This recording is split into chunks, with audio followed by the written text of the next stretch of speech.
Assalamualaikum warahmatullahi wabarakatuh. Selamat pagi, selamat sejahtera bagi kita semua. Sebelum kita mulai pembelajaran pada hari ini, mari kita awali dengan berdoa terlebih dahulu. Berdoa dalam hati dimulai.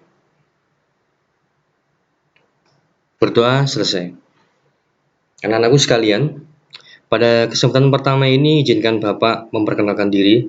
Nama saya Pak Bagus Tetuko. Bisa kalian panggil dengan Pak Bagus. Untuk anak-anakku yang naik ke kelas 12, mungkin sebagian ada yang sudah mengenal saya. Saya ucapkan selamat kembali dan selamat atas pencapaian prestasi anak-anak yang sudah naik dari kelas 11 ke kelas 12. Jadi, Pak Bagus di sini akan memberikan materi bahasa Inggris. Karena mengingat bahasa Inggris sekarang ini sudah menjadi sebagai bahasa internasional atau yang juga bisa disebut sebagai bahasa kedua. Dan kemampuan kita atau anak-anak jika mempunyai kemampuan dalam menggunakan dua bahasa, tentu hal itu akan menjadi nilai tambah pada diri kita. Apalagi kita berada di daerah industri. Baik, sebelum saya mulai untuk kelas daringnya, saya berikan dulu beberapa arahan atau aturan mainnya. Untuk yang pertama, yaitu harus menggunakan Google Classroom. Kemudian yang kedua, pada saat Google Classroom atau daring dimulai, kamu juga harus melakukan absensi. Jadi absensinya yaitu dengan mengetik nama dan kelasmu di kolom komentar.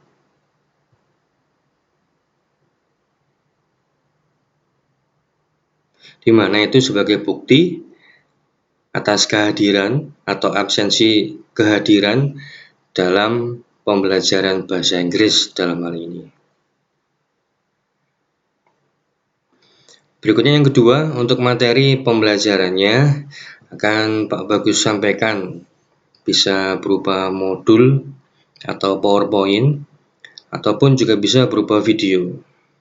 Dan apabila memungkinkan, sesekali kita akan melakukan virtual daring melalui Google Meet atau menggunakan Google Meet dan juga bisa menggunakan aplikasi yang lain yaitu seperti Zoom.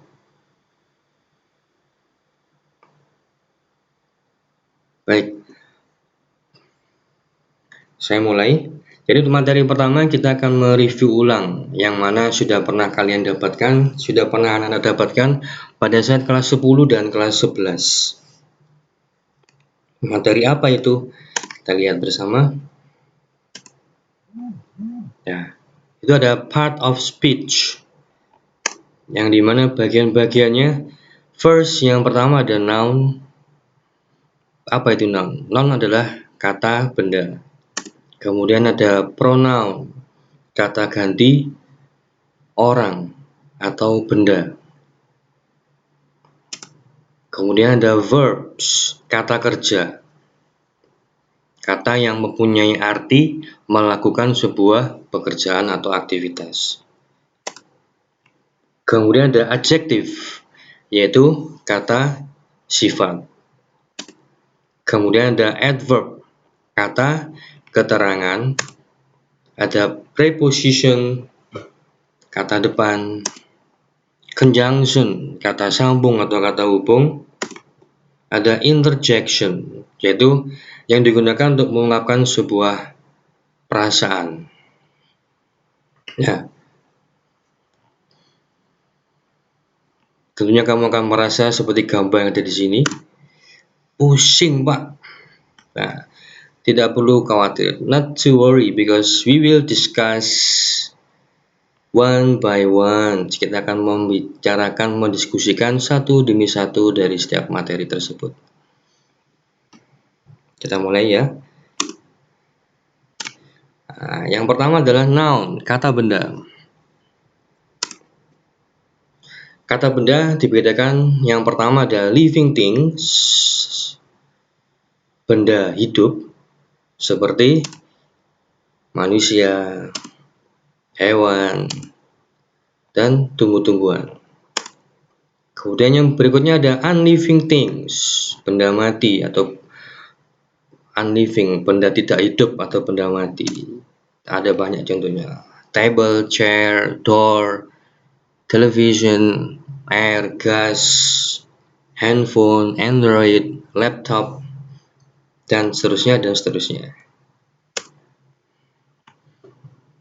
Apabila kita membicarakan noun, if we discuss about noun, when we also learn about countable noun.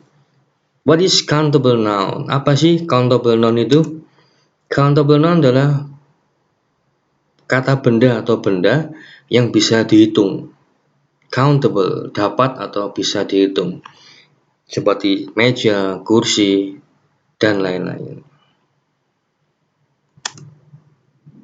Nah, ada two chairs, berarti ada dua kursi. Karena kursinya lebih dari satu, dalam countable noun untuk menyatakan jamak atau banyak, maka harus ditambahi dengan ini, akhiran s. Chairs, two chairs. Untuk pengucapannya jangan lupa untuk s-nya. Lanjut. Berikutnya ada uncountable noun, benda yang tidak bisa dihitung. Benda yang tidak bisa dihitung. Contohnya seperti air, udara, sand, pasir, gas, hair, rambut, dan seterusnya. Termasuk uang. Uang juga tidak bisa dihitung. Tidak ada manis. Yang ada much money. Air, hair. Karena di sini sudah uncountable, sudah tak bisa dihitung, maka bentuk jamaknya tetap tanpa harus menambahi akhiran s. Tidak ada airs, hairs, tidak ada. Apalagi sands, tidak ada. Lanjut. Contohnya, I draw a table. Aku menggambar sebuah meja. Berikutnya, the marker is on the drawer. Spidolnya ada di atas lemari. Mother finds so many hair in the floor. Ibu menemukan banyak sekali rambut di lantai. His boss give him much money to buy 3 cars. Bosnya memberi dia uang yang banyak untuk membeli 3 mobil. Bukan 3 mobil-mobil, 3 mobil. Ya. Lanjut. Berikutnya pronoun, kata ganti orang atau benda. Nah, di sini sudah pernah kamu dapatkan waktu kamu kelas 1.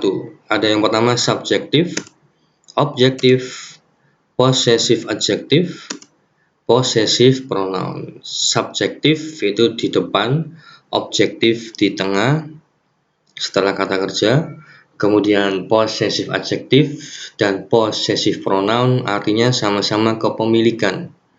Tapi untuk peletakan penulisannya nanti ada perbedaannya. Macamnya subjektif they, di depan dia they, tapi di tengah dia menjadi them. Untuk kepemilikan menjadi their house, their car, rumah mereka, mobil mereka. Berikutnya ada theirs, mobilnya mereka, rumahnya mereka. Bedakan peletakannya. We subjektifnya, objektifnya menjadi us, our, ours. kita. Our house.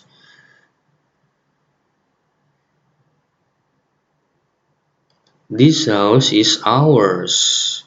Nah, berikutnya ada subjektif. Yang berikutnya I. Objeknya menjadi me. Kepemilikannya menjadi my. My ballpoint. My house. Mine. The ballpoint is mine. You. You. Your. Yours.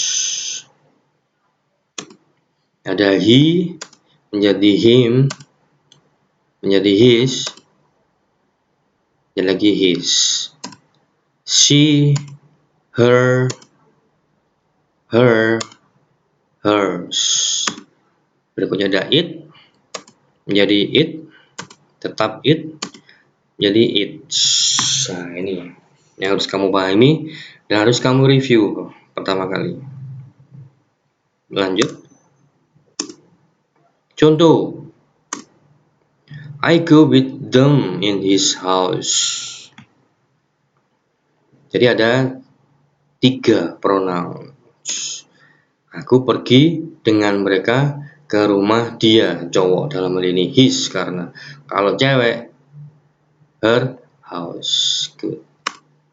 I sebagai subjektif yang dimana letaknya di awal sebagai awalan atau di depan. Them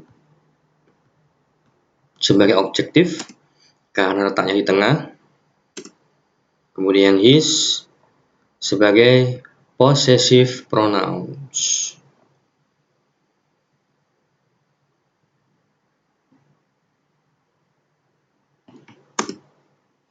Menyatakan sebuah kepemilikan yang dimana yaitu sebelum noun penulisannya.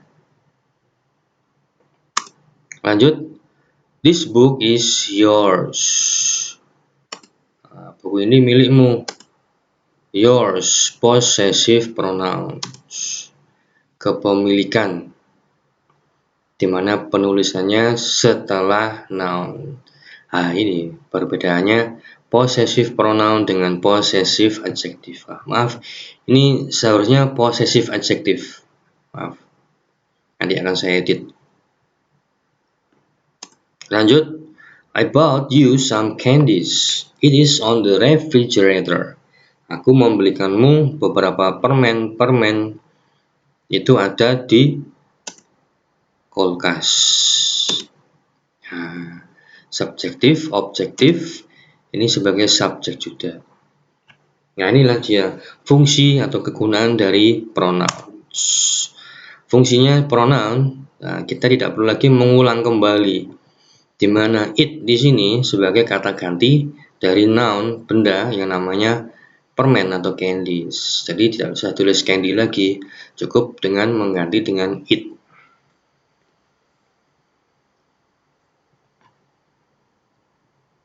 Lanjut. Verb sekarang, kata kerja.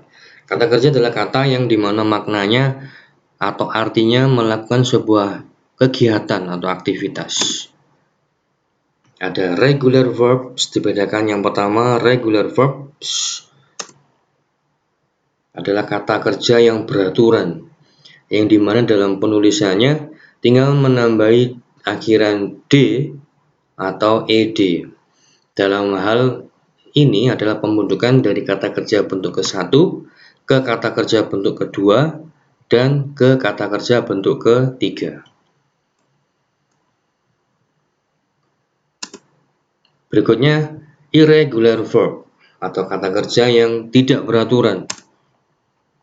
Dalam penulisannya berbeda-beda dari bentuk ke-1, kedua, dan bentuk yang ketiga.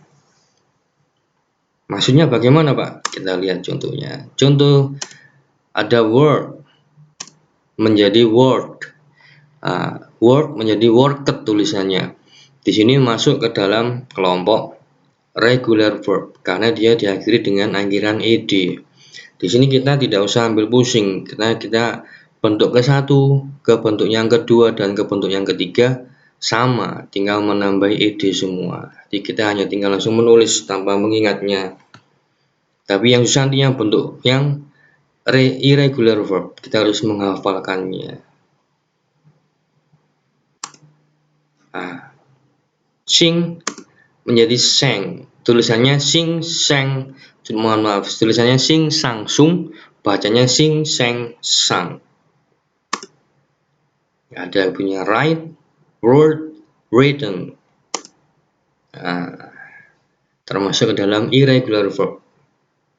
Ini yang saya maksud susah untuk menghafalkannya. Bentuk ke satu, kedua, dan yang ketiganya ini berbeda lagi penulisannya.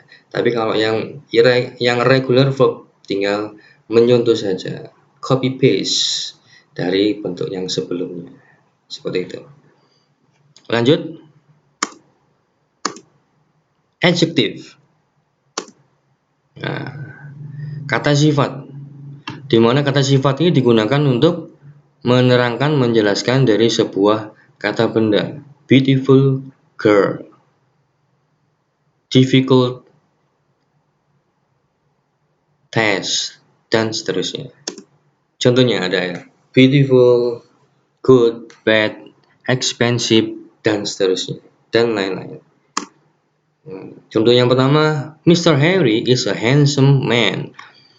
Nah, di sini adjektifnya ya yang warna merah. Dia digunakan untuk menerangkan laki-lakinya. Bagaimana sih laki-lakinya? Oh, laki-lakinya adalah laki-laki yang tampan, sebagai kata benda. Apabila tidak ada adjektif, maka kita akan susah menjelaskan, menggambarkan kata benda tersebut atau laki-laki tersebut dalam hal ini. Seperti itu. Lanjut.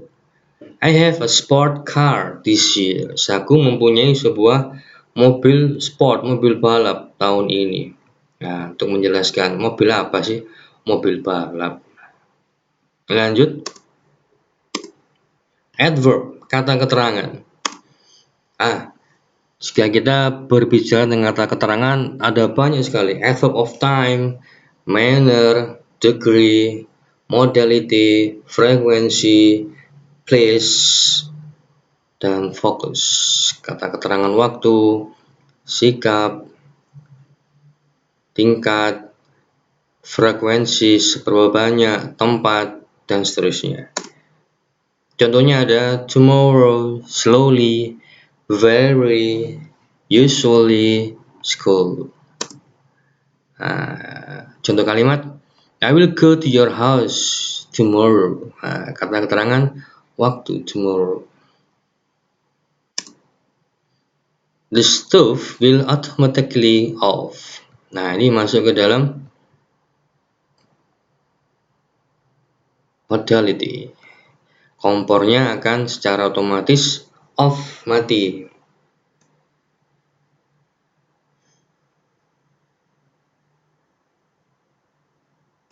Lanjut. Berikutnya ada preposition. Apa sih preposition itu? Nah, in, at, on, by, of, dan seterusnya. I put the marker on the table. Saya menaruh spidol di atas meja. I spend my holiday at Bromo Mountain. Aku menghabiskan liburanku di Gunung Bromo. Lanjut. Conjunction, kata sambung atau kata hubung. Contohnya, and, but, although, dan lain-lain. I feel so thirsty, but I don't have enough money to buy a drink. Aku merasa sangat haus, tetapi aku tidak mempunyai cukup uang untuk membeli sebuah minuman. Nah, ini kata sambung. Di mana kata sambung conjunction di sini fungsinya untuk menggabungkan antara paragraf satu dengan paragraf yang kedua, bisa menggabungkan antara kalimat satu dengan kalimat yang kedua, kata yang satu dengan kata yang kedua, ataupun juga frase dan klause. I love swimming and fishing. Itu fungsinya dari kata sambung. Lanjut. Interjection, menunjukkan ungkapan atau perasaan terhadap sesuatu. Maksudnya kita lihat ada ouch, hooray, bravo, oops, wow, oh dear. Hooray, Dad bought me a handphone last night. Ayah membelikanku sebuah handphone tadi atau kemarin malam juga bisa. Oops, sorry, I left my money behind. Oops, sorry, maaf, aku meninggalkan uangku atau aku ketinggalan uangku. Bravo, hebat. Akhirnya kamu melakukannya, kamu mendapatkan nilai A+. Definisinya, sebuah kata yang mengekspresikan emosi yang kuat atau sudden, tiba-tiba. Spontanitas juga bisa. Yang dimana menggunakan sebuah tanda seru, exclamation. Dan bisa mampu atau dapat berdiri sendiri tanpa ada kalimat. Ini hooray, oops, bravo, dan seterusnya. Lanjut. Saya kira sudah sekian nih untuk materi kita pada hari ini. Jadi kita hari ini tadi sudah melakukan mereview atau mengulang kembali materi yang sudah pernah kita dapatkan pada saat kelas 10 dan kelas 11.